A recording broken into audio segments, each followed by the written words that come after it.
ito yung gagamitin nating garter. Malalaki para maganda.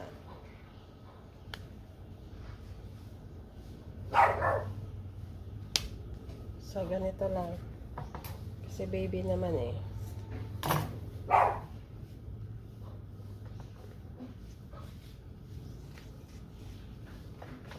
So, ngayon ko napagtansya mga idol na meron din naman palang silbi yung pag-aral-aral ko ng pananahi.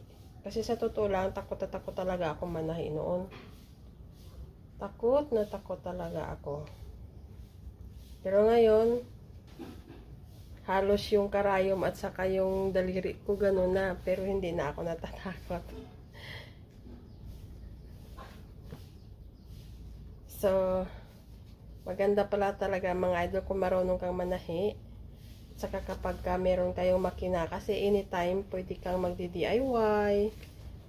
Yan. Tapos, makapagtahi ka ng kortina nyo, simpleng kortina, or mga punda, yung mga ganong bagay mga idol. So, no need yun nang magpatahi kasi ang mahal-mahal kaya magpatahi ngayon. Ito na mga idol.